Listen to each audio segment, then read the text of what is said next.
नमस्कार। India debate में आप सबका स्वागत है। मैं हूं आशुतोष पाठक। मित्रों, पिछले दिनों दिल्ली में जो प्रदर्शन हुआ वो एक मामूली प्रदर्शन नहीं था। ये बात सही है कि प्रदर्शन के आधार अचानक आए, लेकिन प्लानिंग बहुत पहले से थी। प्लानिंग ऐसा नहीं है कि आज प्लानिंग हुई और वो लोग उतर गए। नहीं, ये प्लानिंग लंबे समय से चल रही थी। और इस प्लानिंग में मोदी का जो सबसे मजबूत गढ़ था, जो सबसे मजबूत किला था, जिसे मोदी 2012-13 से लगातार अपने पक्ष में बनाए हुए थे। मतलब जिस मैदान को मोदी ने वर्षों लगा दिया बनाने में, उस मैदान पर मोदी को आउट करने की पूरी प्लानिंग बनाई गई। अब मैं किस मैदान की बात कह रहा हूं? मोदी टेक्नोलॉजी को लेकर के जो स्थापित नेता हैं उनमें बहुत आगे हैं और वो थोड़ा दूर की सोच लेते हैं टेक्नोलॉजी के मामले में। उनको ये लगता है कि आने वाले दिनों में टेक्नोलॉजी का क्या प्रभाव होगा। जिस दौर में वो खुद देश में एक लीडर के रूप में इमर्ज करना चाहते थे मोदी, उस दौर की मीडिया उनके साथ खड़ी नहीं थी। तो उनको लग रहा था कि अब क्या रास्ता हो सकता है। उन्होंने रास्ता चुना सोशल मीडिया का। जब सोशल मीडिया इतना पॉपुलर नहीं था, इस तरह से एक्सपेंशन नहीं हुआ था, देश भर में इंटरनेट की उस तरह की कनेक्टिविटी नहीं थे। आज तो सुदूर ग्रामीण इलाकों में इंटरनेट की कनेक्टिविटी है और 100 करोड़ से अधिक स्मार्टफोन यूजर हो गए हैं हमारे यहां। इंटरनेट यूजर्स की भी संख्या उसी के आसपास है, 50-60 करोड़ के ऊपर तो जरूर है। इतनी आबादी इंटरनेट यूज कर रही है, सोशल मीडिया प्लेटफॉर्म को देख रही है, उसको ऑपरेट कर रही है। लेकिन जिस दौर में कुछ करोड़ लोग सोशल मीडिया यूज करते थे, उस दौर में मोदी ने खुद को सोशल मीडिया से जोड़ा और लगातार अपना प्रेजेंस बनाए रखा। यह और बात है कि मोदी खुद उस प्रेजेंस को नहीं बना रहे थे, उनकी पूरी टीम बना रही थी। सैकड़ों हजारों की संख्या में उनके लिए टीम काम कर रही थी और सिर्फ एक स्टेट में नहीं, पूरे देश भर में यह टीम काम कर रही थी। तो ये एक अच्छा प्रयोग था उनका और उन्होंने विकेट बनाया। अब ये जो एक मजबूत विकेट मोदी ने बनाया, इसी मजबूत विकेट पर मोदी को आउट करने की पूरी रूपरेखा तैयार हुई। आप हैरान हो जाएंगे मित्रों कि 2012 से लेकर के 2026 तक, बल्कि आज भी मोदी दुनिया में सबसे पॉपुलर नेता के रूप में सोशल मीडिया पर बने हुए हैं। इंस्टाग्राम में सबसे आगे, फेसबुक पर भी सबसे आगे, एक्स प्लेटफॉर्म पर भी सबसे आगे, यूट्यूब पे आप कह सकते हैं कि उतनी नहीं है, लेकिन बाकी के सभी प्लेटफॉर्म पे मोदी दुनिया भर के नेताओं को पछाड़ के नंबर 1 पोजीशन पे अभी भी बने हुए हैं। मतलब सोशल मीडिया को अगर पैरामीटर मानेंगे आप, तो पॉपुलैरिटी का ग्राफ नीचे नहीं जा रहा है। बीच में 2020 के आसपास एक बार पॉपुलैरिटी का ग्राफ नीचे गया था, लेकिन उसके बाद फिर मोदी ने अपने पॉपुलैरिटी के ग्राफ को गिरने नहीं दिया, बल्कि उत्तरोत्तर बढ़ता ही जा रहा है। अब इसी सोशल मीडिया पे जहां मोदी अपना दबदबा कायम किए हुए हैं, और इस सोशल मीडिया को अगर पॉपुलैरिटी का बैरोमीटर मान लें, तो दुनिया में सबसे पॉपुलर नेता के रूप में, वैसे भी अन्य मीटर पर भी, अन्य पैमाना पर भी नरेंद्र मोदी दुनिया के सबसे पॉपुलर नेता हैं। लेकिन लोगों ने तैयारी की कि न सिर्फ इनकी पॉपुलैरिटी को धूल धूसरित किया जाए, बल्कि मोदी को सबक सिखाया जाए और उनको उन्हीं के विकेट पर आउट कर दिया जाए। मैं क्यों कह रहा हूं ऐसा? 7 समंदर पार योजना बनी, तैयारी हुई एक पार्टी के गठन का, नाम दिया गया। अब वो पार्टी नहीं है, राजनीतिक पार्टी नहीं है, हो गया, कंफर्म हो गया, वो राजनीतिक पार्टी नहीं बनाएंगे, लेकिन घूम घूम करके अपने आकाओं के लिए काम करेंगे। एक रोजगार मिल गया उनको। तो ये दुनिया, सात समंदर पार एक ऑर्गेनाइजेशन बिल्ड हुआ, सोशल मीडिया पे लाया गया और उसमें पैसे पंप किए गए। भारत के फॉलोअर नहीं थे वो 22 मिलियन में, मुश्किल से 1.5 मिलियन 2 मिलियन होंगे, लेकिन ज्यादातर फॉलोअर विदेशी फॉलोअर बने। उसका नाम था सीजीपी। और उसी सोशल मीडिया प्लेटफॉर्म पे ये प्रचारित करने की कोशिश की गई कि देखिए, सोशल मीडिया को बैरोमीटर समझिए और पॉपुलैरिटी के ग्राफ में ये पार्टी जो 5 दिन पहले बनी है, 7 दिन पहले बनी है, उसमें देखिए कि 22 मिलियन तक इनके फॉलोअर हो गए। वोट के द्वारा फॉलोअर्स खरीदे गए। और यहां चुनौती दी गई मोदी को, सीधी चुनौती थी कि जिस प्लेटफॉर्म पे आप सबसे पॉपुलर हैं, उसी प्लेटफॉर्म पे आपको मात देंगे। और तेजी से बढ़ता हुआ एक ऑर्गेनाइजेशन दिखाया गया और फिर उसकी मार्केटिंग की गई। भारत में एक पूरी बैटरी जो है वो तैयार हो गई कि बाप रे, इतना मिलियन फॉलोअर होते जा रहा है। अमेरिका में रिपोर्टिंग शुरू हो गई, दुनिया के अन्य देशों में रिपोर्टिंग शुरू हो गई।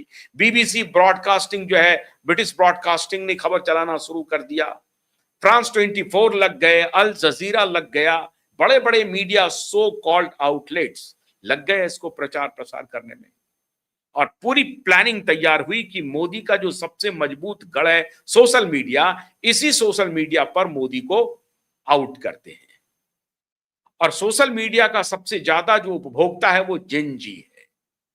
तो जेनजी का ही विषय पकड़ो, जेनजी का ही पूरा एल्गोरिदम तैयार करो और फिर जेनजी के पोटे में ला करके, जेनजी के विकेट पर मोदी को ला करके उनको आउट कर दिया जाए। इसकी पूरी तैयारी हुई, इसकी पूरी प्लानिंग की गई और इसमें सहयोगी बना यही धूर्त सोशल मीडिया प्लेटफॉर्म। और उसमें मेटा, जिसका कि फेसबुक, इंस्टा और व्हाट्सएप तीनों ग्रुप है, इसके मालिक की डायरेक्ट हिस्सेदारी 2024 में भी इन्होंने ये खेल शुरू किया था और अब कहानी आई 2026 में। याद कीजिए मित्रों, कुछ दिन पहले जब मोदी को यह लगा कि अच्छा, हमारे विकेट पर हमें चुनौती दी जा रही है, तो उन्होंने अपने आईटी सेल्स का बिना सहारा लिए हुए खुद ही मैदान में उतर गए। और जब मोदी को लगा कि हमारे खिलाफ ये पूरा मूवमेंट तैयार किया जा रहा है हमारे ही मैदान पर, तो एक बार उतर के देखते हैं। मोदी ने 4 वीडियो बनाए, हर दिन वीडियो बनाए और एकदम इनफॉर्मल वीडियो बनाए। ऐसा लग रहा था कि मोदी स्वयं अपने मोबाइल को अपने सामने में रख रहे थे और वीडियो मैसेज रिकॉर्ड करते थे और उसको अपलोड कर देते थे। हो सकता है कि अपलोड करने में उनको हेल्प करते होंगे उनके घर के लोग, लेकिन उसमें किसी बड़े आईटी के प्रकांड विद्वान की मोदी ने मदद नहीं ली। मोदी डायरेक्ट मैदान में कूद गए, मतलब रिंग में मोदी कूद गए और मोदी ने तय कर लिया कि अगर हमें तुम चुनौती दे रहे हो तो हम खुद ही आएंगे, हम अपने टीम को छोड़ दो। मतलब एक योद्धा की तरह कि अगर युद्ध शुरू हो गया है तो हम इंतजार नहीं करेंगे कि हमारे साथी कहां हैं, हम खुद ही कूद जाएंगे। और मोदी कूद गए। हो सकता है कि मोदी ने इसकी बहुत बड़ी प्लानिंग नहीं की हो। मोदी हो सकता है कि ये टेस्ट करना चाहते हो कि एक बार हम उतर के देखते हैं। लोग इंतजार कर रहे थे कि मोदी सदन में बोलेंगे, मोदी सदन में नहीं बोले, अभी तक नहीं बोले हैं। और वो स्ट्रैटेजी बहुत जबरदस्त है, वो भी मैं बता रहा हूं।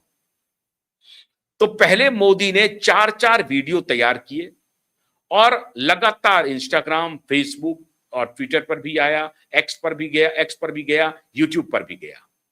अब जहां से मोदी को कुछ तो गालियां भी मिली, लेकिन मोदी ने देख लिया कि उनकी पॉपुलैरिटी कम नहीं हुई है। पूरी स्ट्रैटेजी ही बदल गई। जो कल तक मोदी को गालियां सुनाया जा रहा था, इन एल्गोरिदम्स के माध्यम से फैब्रिकेटेड रिकॉर्ड्स हो रहे थे और उसको अपलोड किया जा रहा था और इस एल्गोरिदम के माध्यम से उसको पॉपुलराइज किया जा रहा था, उसको फैलाया जा रहा था। उसको चेक करने के लिए जब मोदी का वीडियो अपलोड हुआ तो कुछ लोगों ने जरूर गालियां दी मोदी को, लेकिन अधिकतर लोगों ने मोदी के समर्थन में अपना भरोसा जिताया और कहा कि मोदी जी जो कुछ भी आप कम्युनिकेट कर रहे हैं वो बिल्कुल सही कर रहे हैं।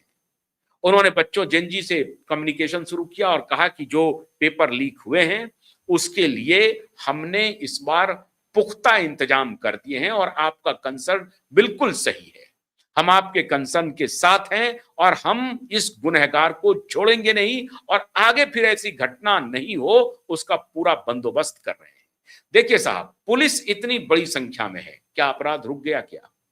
ये एक नेचुरल फेनोमिना है, रुकता नहीं है। इस अभी ये फुल प्रूफ उन्होंने प्लानिंग कर दी है, व्यवस्था भी बना दी है, लेकिन इसके बाद भी लूप होल्स रह जाएंगे। लूप होल्स बनाने वाले और उसका लाभ उठाने वाले की संख्या कम नहीं है मित्रों, ये होता ही रहेगा। मोदी हो, राहुल हो, केजरी हो, कोई हो, व्यवस्था बना लेंगे लेकिन लूप होल्स होता रहेगा। और इसीलिए मोदी ने कम्युनिकेट किया कि सारी फुल प्रूफ व्यवस्था के बावजूद भी गड़बड़ी हुई है तो हम इसकी जिम्मेदारी लेते हैं। सरकार ने जिम्मेदारी ली है और सरकार इसके खिलाफ त्वरित एक्शन कर रही है। हमने कानून बना दिया है, 10 करोड़ रुपए से अधिक का जुर्माना लगेगा, 10 साल से अधिक की सजा होगी, मतलब, और उनकी पुश्तें याद रखेंगी। इस तरह का हमने सख्त कानून बनाया है। ये कम्युनिकेशन शुरू किया। फिर उन्होंने कहा कि उन बच्चों को हम माफ करते हैं जिन बच्चों ने हमें गालियां दी या मेरी माता जी को गालियां दी। अच्छा नहीं लगा, लेकिन वो भी तो अपने ही हैं। बड़ा दिल दिखाया मोदी ने। फिर तारीफ मोदी को मिलने लगी और इधर मोदी वीडियो रिकॉर्ड करके डाल रहे थे और उधर मोदी की टीम एल्गोरिदम के खेल को पता लगाने की पूरी तैयारी कर रही थी। और एल्गोरिदम का खेल पता चला, तब पता चला जब मोदी का एक वीडियो 5 घंटे के लिए टेक डाउन कर दिया इसी मेटा ग्रुप ने, मतलब फेसबुक पर जो वीडियो अपलोड हुआ था उसको टेक डाउन कर दिया। उसके बाद मोदी की टीम को पता चल गया, खुफिया एजेंसी को, कि अच्छा ये खेल क्या चल रहा है।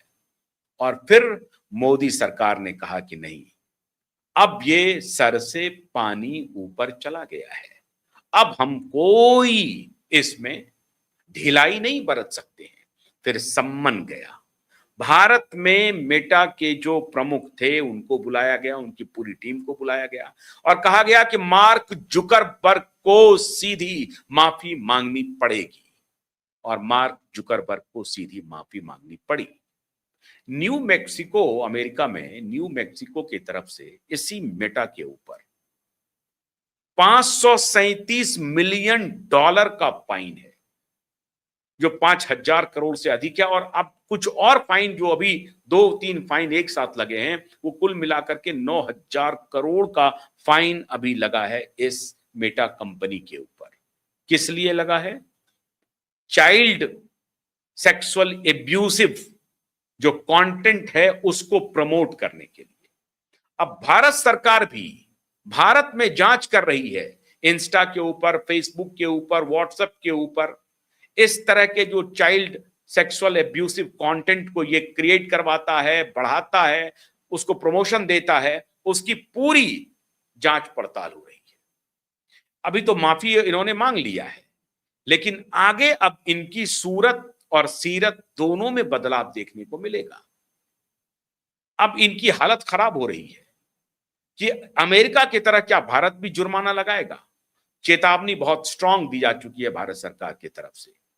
और फिर उनको खंगाला जा रहा है जिन्होंने मोदी को गाली देने वाले वीडियो बनाने के लिए लोगों को प्रोत्साहित कर रहा था। मोदी विरोध में कंटेंट क्रिएट करने के लिए 40-40 हजार रुपए, 50-50, 60-60 हजार रुपए दिए जा रहे थे। वो पैसे कहां से आ रहे हैं? खाना पीना तो छोड़ दीजिए, कंटेंट क्रिएशन मोदी के खिलाफ कि बनाओ वीडियो, हम तुमको पैसे देते हैं। आपको गुस्सा है सरकार के खिलाफ, वीडियो बनाइए, डालिए, लेकिन बदले में पैसे लेकर के डाले जा रहे हैं। इसका मतलब खेल तो बड़ा है ना। मुद्दा ये है, अब अगर ये खेल राहुल गांधी के भी खिलाफ होता तब भी हम सबको आवाज उठानी चाहिए, केजरीवाल के भी खिलाफ होता तब भी आवाज उठानी चाहिए कि वीडियो बना करके आप सरकार के खिलाफ वीडियो बनाइए, हम आपको पैसा देते हैं।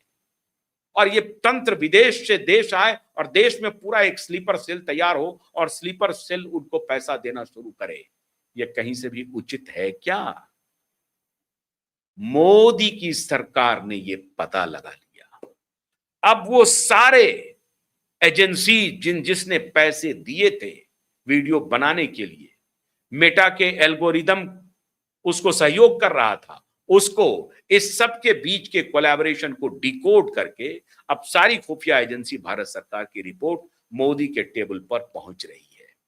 और अब मोदी ने तय किया, हमारे ही विकेट पर हमें आउट करने चले थे, जिस स्कूल के हम हेडमास्टर हैं उसे तुम पढ़ाने की कोशिश कर रहे थे, ये चलेगा नहीं।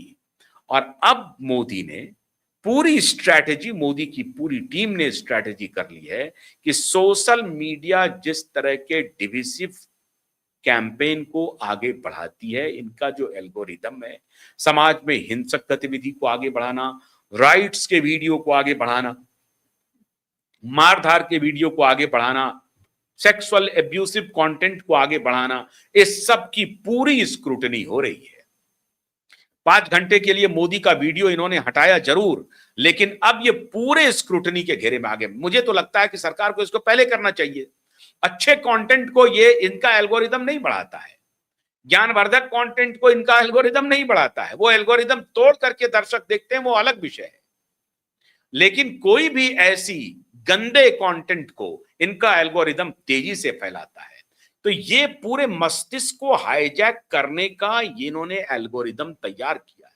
खुराफात गंदे लोगों की इन्होंने टीम खड़ी कर ली है, जो लोगों को मेंटली एक्सप्लॉइट कर रहा है और मेंटल एक बड़ी बीमारी के तरफ पूरी दुनिया को धकेल रहा है। अब दुनिया भर की सरकारें इसको लेकर के अलर्ट हो रही हैं, अमेरिका भी अलर्ट हो रही है, भारत की सरकार भी अलर्ट हो रही है। अब इनको आटा दाल का भाव पता चलेगा और इनको सारी चीजें ऑडिट के घेरे में ला करके बतानी होगी कि आपका एल्गोरिदम बैड कंटेंट को प्रमोट करने के लिए क्या कर रहा है और गुड कंटेंट को प्रमोट करने के लिए क्या कर रहा है, ये बताना पड़ेगा। और इसके साक्ष्य एक नहीं, हजार नहीं, लाख नहीं, करोड़ों मिल जाएंगे जहां इनकी नानी मरने लगेगी। तो अब सरकार टोटलिटी में प्लानिंग तैयार कर रही है, तो खबरदार रहिए। और वो जो मोदी को उनके इसी सोशल मीडिया प्लेटफॉर्म पे जिससे मोदी मोदी बने, उनको जो मात देने के लिए आए थे, अब उनकी खैर आने वाले दिनों में नहीं होगी। अब देखिए आगे होता है क्या। बहुत बहुत शुक्रिया, नमस्कार।